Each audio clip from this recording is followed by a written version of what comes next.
Okay, here we go. Why isn't this thing going over here? All right, big screen. No, I don't see you next to me. Okay, gotta check Facebook, make sure we're live. I don't see you there. I'm not sure what's going on. You can see me, right? Are you there? No, something just happened. I'm here. Okay, there you are. But I don't know why it's not showing me the big screen. Hide self view. Sorry, all these things that happen during Facebook Lives. Okay, big screen, let's go. All right, let's go. Weird. Okay, there you are. Okay, perfect. All right, so we're live, Facebook. Sorry about the technical difficulties, everybody. Welcome, Carlos Ruiz, to Facebook Live on Full Circle Coaching page. Happy Thanksgiving. That's Thanksgiving this week, but I wanted to pop in here today to just hear a little bit about your journey over the past year with Full Circle Coaching and Ironman Florida. So let's start at the very, very beginning, like when you first started this year, right? The ultimate goal was to do Ironman Florida, and like a little bit of where you were before and maybe some of your struggles when you first started. Yeah, so I was intended to do the Ironman last year, but then in the middle of the year, I went to vacations, and then it was very hard to come back to training, so I decided to postpone. Then starting October, I signed up for the half marathon of Miami, and that's where my training really started. And I went and did the half marathon in January, which I PR, and it was good. And that was like the official kickoff of the Ironman training. Right. Then I went to camp with you. Oh, Ultimate Tri Camp. That's right. So yeah. So your running was would you consider your running to be like your strength in the three sports? Yes. Yeah. Yes. So you came in as more of a runner, right? And you've been doing triathlon for how long though, total? Like you've been doing triathlon for a while. About 7 years. Yeah. 7 years. So you've been in the sport for a while. And how come, like, was Ironman always a goal for you? Or do you feel like, you had to grow into that goal? It was a bucket list. I was really not comfortable with the distance and the training and everything. More of the commitment of the training than just going for the full distance. Yeah, it was a little intimidating, right? Yes, yes. And then when we did start last year on the journey and you decided no, it wasn't a right fit, like what were you thinking? Like you just hadn't put in the time really, right, to commit to last year. Yeah, so last time work-wise, it was very stressful. So I didn't have the energy to be spending 7 hours training on a Saturday. So that kind of flipped me out of training. Yeah, I remember that. Yeah, I remember that. I remember us having like a heart-to-heart and being like, hey, this isn't really realistic. If you have to deal with your life. This is reality, right? So this is what most Ironman athletes really need to consider. If you're going to take on the challenge of Ironman, you really need to make sure your whole family is on board, that it's possible with your work schedule, right? And that it's really doable as far as the commitment. Would you say that's true? Hello? Oh, can you hear me? Right. Hopefully we'll have good internet. But yeah, so the commitment is real, right? As far as what's required. Yeah? Yes. Okay, cool. So you started with the half Ironman or the half marathon in January and you felt strong and you were ready to do it this year in 2019. Yes. And then wham, right? And then wham, we went to camp and literally, I'm not joking, like the week after we went to camp, everything got shut down and we were so lucky to have been able to be at camp all together, and it was such a great 5 days together, and you killed it. You were so strong in all the three sports, and you I could tell there was an air about you that was completely different than before. So it was really cool. It was really cool to see that you were so dialed in, right? Yes. But when we had the case of COVID and everything kind of shut down, I was really, really excited to see that you were still committed, right? You were one of the handful of athletes that were staying committed to the process, not knowing what the outcome was going to be, right? Would you say that's true? Right.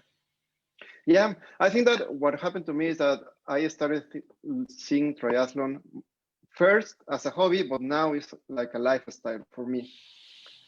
Right, So that was the main switch that I did in my mindset and with the integration with my family activities and everything. right. So So in when COVID happened, what I did is I'm just gonna stay fit. Like this is the some people that I have talked to, they already gained weight and they were depressed and stuff like that. But then I saw the opportunity to get fitter. If the Ironman doesn't happen, I'm gonna be fitter.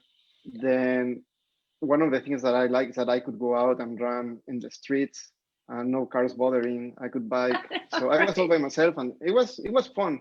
At the beginning it was fun just right. training by myself with the empty streets. Right, because honestly, I can say the same thing. I really liked Miami when COVID, when the quarantine happened, just because we did Yeah. have so much ability to be outside and not have to deal with the traffic and be a little bit safer actually when we trained, right? And even Yeah. though we really didn't, yeah, we really didn't see each other a lot, you know, as far as for training groups and all that stuff, we did do some, Mhm. but it was great to see that you were just committed no matter what, you know what I mean? And that is Yes. ultimately what I felt like your ultimate success happened, right? So as far as any struggles along the way, were there anything as far as the actual, the Mhm. swim, the bike, and the run? Did you have any injuries going through training or anything like that that you would want to talk about? No, no, actually, it went pretty smooth. I was very conscious of not getting injured because I Yeah, really wanted to do it. right, So I did everything by the book. If I started to have some trouble in my body or some aching somewhere, I would just come to you and say, "Hey, this is happening," and then we will switch things around. So, right. so Yeah, yeah, I so think that we did it good. yeah, the communication was definitely there between us. As far as anytime you had a niggle or a pain or whatever, we would hit it with massage. I know you Yeah, had regular massage with our massage yeah, therapist, Jeff Lindsay, who's amazing. And I know the one thing that you were super committed to that I really feel like helped you stay injury free was the strength training.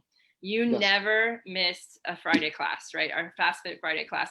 And if we didn't have class, I know you were doing that stuff on your own. And I yeah. think that that is huge, a huge thing that helped you stay injury free, right? Would you agree? Yes, because Yeah, I actually, in the 7 years journey I've been doing triathlon, that is the one thing that I always skip. I don't like doing the strength. right. But then I Most started doing triathletes this, don't. yeah, Yeah, and most then I saw triathletes the don't. benefits. Right. Yeah, Yeah, and you started to feel stronger. So the cool thing about strength training is sometimes when you're not even hitting the volume of the workouts and you're doing the strength training, when you go and do the training, you actually can still do it. You can still hit your numbers. You can still have a good effort because you did the strength training. And I yes, think most triathletes really have it backwards and they put that on the back burner as the last thing to do. But I think it's the opposite. I think it should really be the first thing to do. And in case you don't have the time to do the longer stuff, you'll be okay, right? Because that strength is there. So that yeah, was for sure. awesome. Yeah. And what about nutrition? Would you say that there was anything you did differently for nutrition this Yes, year? so I changed my nutrition 180% degrees because then I look at it first, then I was conscious about what I was eating. Right. I was conscious what I was drinking, and then it was just trying to stay healthy. Right. It helped.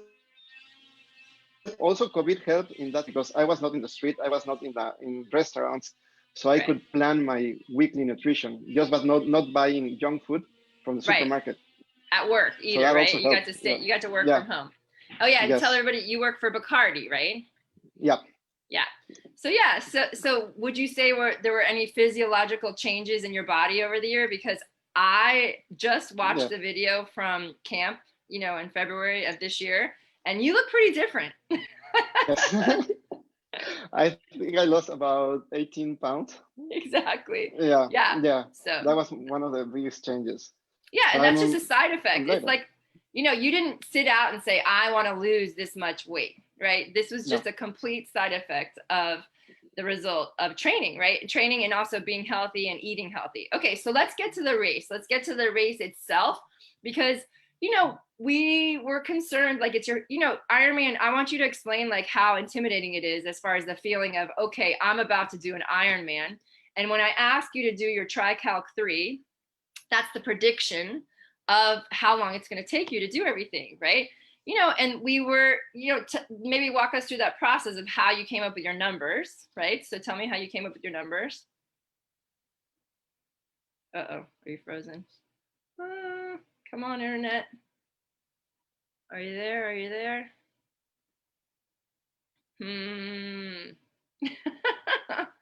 Come back, come back.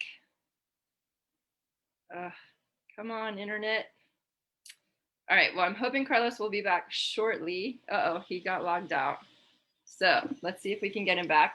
But anyway, so as far as the TriCalc 3, that is just an app that I use to help athletes predict their time, okay?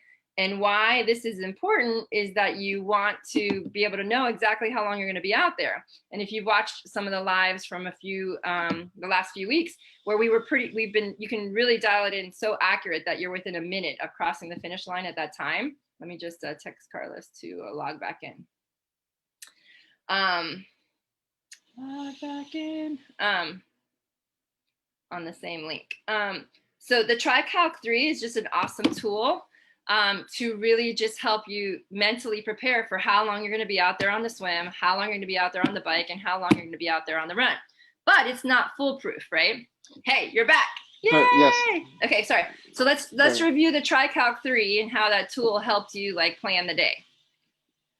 Yeah. So I wanted to be cautious. I just wanted to get to the finish line. Feeling good, right? Yeah, feeling good. So I knew that my swim was going to be a struggle. So I set up for a 2-hour swim. Mm-hmm. The bike, I knew it was going to be windy.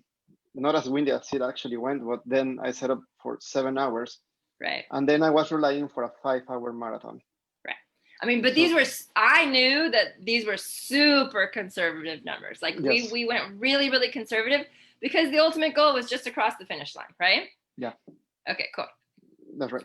But then on the swim, the first half of the swim, it went really good.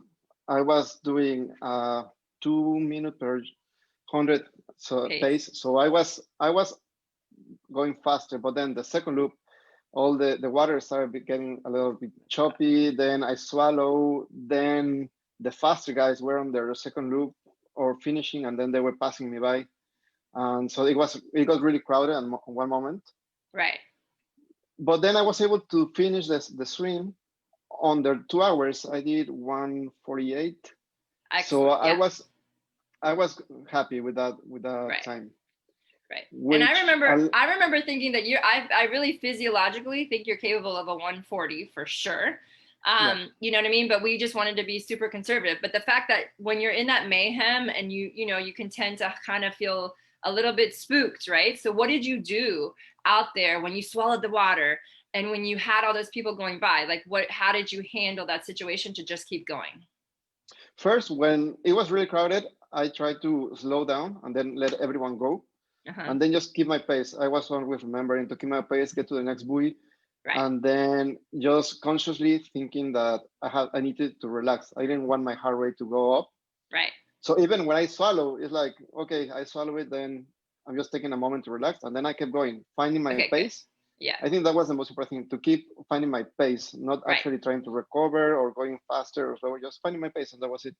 Just getting back into the rhythm of actually swimming, right? Just doing what you know, right? And going back to that. Yeah, and I heard that it did get a little extra choppy on the second loop just because there were so many more people out there. So that's good. I mean, I know you're capable of faster, and that's why we've already set our goal for next time, mm-hmm. right? So when you got out of the water, you headed on to transition, and then you got on the bike, and tell me how the bike went. The bike went well. The first thing you get out of transition, and then you start riding, you're getting set up on your aero bars and the nutrition. Then it was a headwind. Right. And then I kept remembering the map, and it was like, okay, this is gonna be like 35 miles of headwind. Right. So at that point, my mind said okay, just enjoy it. So I was very conscious of my power in the bike, that I didn't want to overcome and be faster. Right. Just because I wanted to go overcome the headwinds. So I was going in my power, zone 2 power, mm-hmm. and that was it. And I kept it. And then I was thinking, okay, when I get the tailwind, I will recover this time. If not, it's okay. If I go above the 7 hours that I that I set myself. Planned. It's okay. Right. Yeah. So it went well. I didn't get like really stressed about the time. I was enjoying the ride. And Good. then all of a sudden I was passing people. So that gave me more encouragement. That gave me like a good mental health that I Right. am passing people. I am not being passed. Right. So that kept me until I got to the mile 80. Then there was a second set of headwind. Headwind. Yes. Yeah, and that was really hard. So now you're more tired, but then you're closer to the finish line. Right. And it went okay, I would say, until the last 5 miles on the bike. Like And you're just, another headwind. I was 5 miles out oh, just to get into position. I just wanted to get out of the bike at that point. right. Exactly. And I was under a good time. I think that by that time I was in 6:30, 6:35. So I was under the 7 hours. Right. So I was also Happy. happy with the time. And then I knew that I was on plan to finish on the 14 hour, Right. on the 14-hour race. Perfect. When Cool. I got into transition, my body was aching. So I had a lot of shoulder pain and I have a pain in my legs overall. But then I relaxed. I changed into the biking gear to my running gear, Right. and then I started walking. But by mile 1, I felt like I was really strong. I had no problems with my legs. I didn't feel tired, which was Right. one thing that I was worried about. Yeah. And then I did the first half marathon, or really good on time. I did it in 2:30, so I was on track, Right. and I was feeling good. Mm-hmm. I wasn't feeling tired. But all of a sudden, something happened, and we discussed it after the race, that the ball of my foot really started aching from the bike. I think that all the pressure and the stress from the biking, I was just transmitting it to that specific place. Right. And on the second loop of the run, that is when it started aching. So it took me about 6 to 7 miles to overcome that pain. Mm-hmm. And that is when I started walking and running. And just like the last 8 miles, I understood that it will hurt either I walk or run, and it will hurt, but it will hurt less if I do it in less time. So I at love that point, that. I said like, I said like, okay, I'm gonna run it. Yes. So and then I said to myself, I'm not gonna stop. So I did my inner check, like my nutrition is okay. I am not feeling hungry. Mm-hmm. I am not feeling thirsty. Right. So also so I said I have 2 more water aids Stops. Yeah. to pass by. And I said to myself, I'm not going to stop on them. So I'm just going to pass them by. And that was Right. a risk that I took.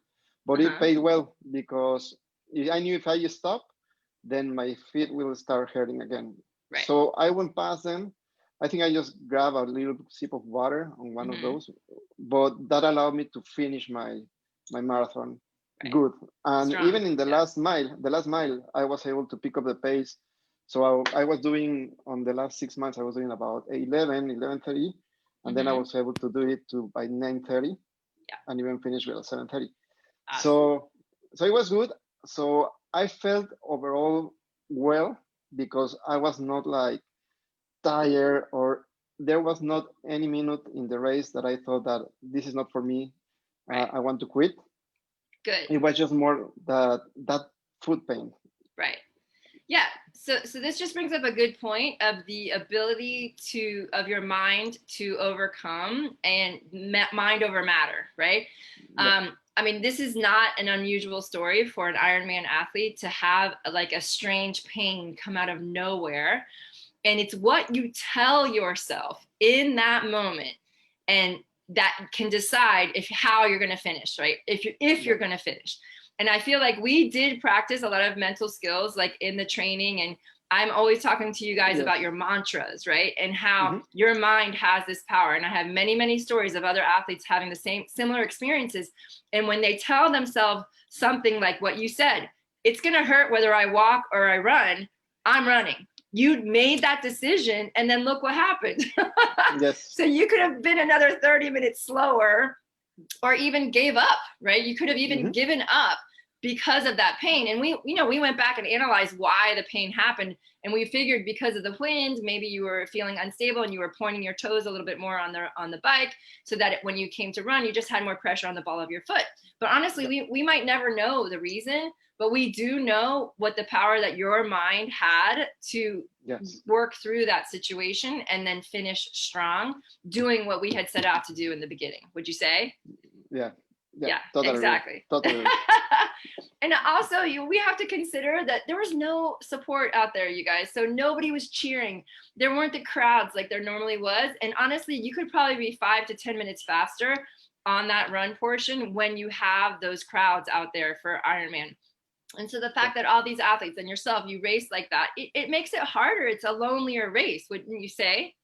Yes, especially when gets really dark and all the people already went because it's late in the day. And then, there are some months that you're by yourself.